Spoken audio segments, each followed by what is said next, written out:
અઠવાડિયા પૂર્વ જ Manjalpur Atladara railway flyover bridge બનીને તૈયાર થઈ ગયું હતું, પરંતુ મુખ્યમંત્રીના હસ્તે શુભારંભ કરવાનું હોવાથી લોકાર્પણ તલ્લે ચડાવવામાં આવ્યું હતું। વિધાનસભાનું બજેટ સેશન ચાલતું હતું, મુખ્યમંત્રી સમય ફાળવી શકતા ન હતા। હવે હોલાસ્ટક શરૂ થઈ જવાનું હોવાથી આ બ્રિજનું મેયર પિંકીબેન સોનીના હસ્તે લોકાર્પણ કરવામાં આવ્યું છે। ફાટક મુક્ત ગુજરાત અભિયાન અંતર્ગત શહેરના માંજલપુરથી અટલાદરાને જોડતું રેલવે ફ્લાયઓવર બ્રિજ 53.24 કરોડના ખર્ચે બન્યું હતું। આજે મેયર પિંકીબેન સોનીના હસ્તે માંજલપુર દરબાર ચોકડી 4 રસ્તા ખાતે આ બ્રિજનું લોકાર્પણ કરવામાં આવ્યું હતું।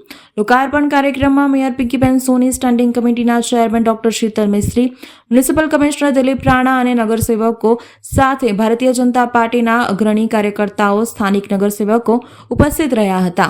આજ રોજ વડોદરા શહેરના માંજલપુર વિસ્તારમાં દરબાર ચોકડીથી ખિસકોલી સર્કલને જોડતો લગભગ 780 મીટરની લંબાઈનો ને 16.40 મીટરની પહોળાઈનો આ બ્રિજ, જે એક તો ફાટક મુક્ત ગુજરાત અભિયાન હેઠળ વિવિધ બ્રિજ દ્વારા વડોદરા શહેરના ટ્રાફિકની સમસ્યાના નિવારણ અર્થે કામગીરી ચાલી રહી છે, તો સાથે સાથે વડોદરા મહાનગરપાલિકા અને રેલવે વિભાગ આ બંનેના સંયુક્ત પ્રયાસોથી જે આ બ્રિજનું પ્લાનિંગ કરવામાં આવ્યું હતું, આયોજન હાથ ધરવામાં આવ્યું હતું, ત્યારે વિસ્તારના અને સમગ્ર શહેરના નાગરિકોને જતા આવતા ટ્રાફિકની સમસ્યાનો સામનો ન કરવો પડે અને આવવા જવામાં સરળતા રહે, તેમનો સમય, એમના સમયના કલાકો અને ઉર્જાની પણ બચત થાય, આ બધા જ પાસાઓને આવરી લેતા આ વડોદરા શહેરના માંજલપુર વિસ્તારમાં આવેલા બ્રિજનું આજરોજ લોકાર્પણ કરવામાં આવ્યું છે। આ કાર્યક્રમમાં અમારી સાથે વડોદરા શહેરના સ્ટેન્ડિંગ સમિતિના ચેરમેન શ્રી ડૉક્ટર શીતલભાઈ મિસ્ત્રી, મ્યુનિસિપલ કમિશનર શ્રી દિલીપભાઈ રાણા, મારા સૌ સાથી સભાસદશ્રીઓ અને આ વિસ્તારના નાગરિકો, વડીલો અને અગ્રણીઓ સૌ સાથે રહી અને આ કાર્યક્રમમાં સૌએ પોતાનો આશીર્વાદ આપ્યો છે।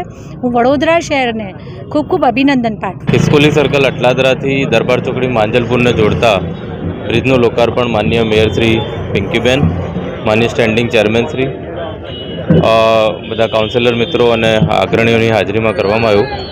798 મીટર એટલે ઓલમોસ્ટ 800 મીટરની લંબાઈનો આ બ્રિજ છે। 16.80 મીટર પહોળાઈનો 4 લેનનો આ બ્રિજ છે।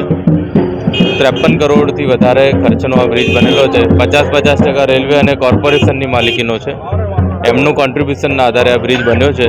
પૂર્વ અને પશ્ચિમ અને દક્ષિણ વિસ્તાર જે છે શહેરનો, એને જોડવામાં અને શહેરની મોબિલિટી એટલે ઝડપથી પહોંચવા માટે એક જગ્યાએથી બીજી જગ્યાએ અને ખાસ કરી દક્ષિણ અને પશ્ચિમને કનેક્ટ કરે છે, તે વિસ્તાર માટે ખૂબ જ મહત્ત્વનો બ્રિજ।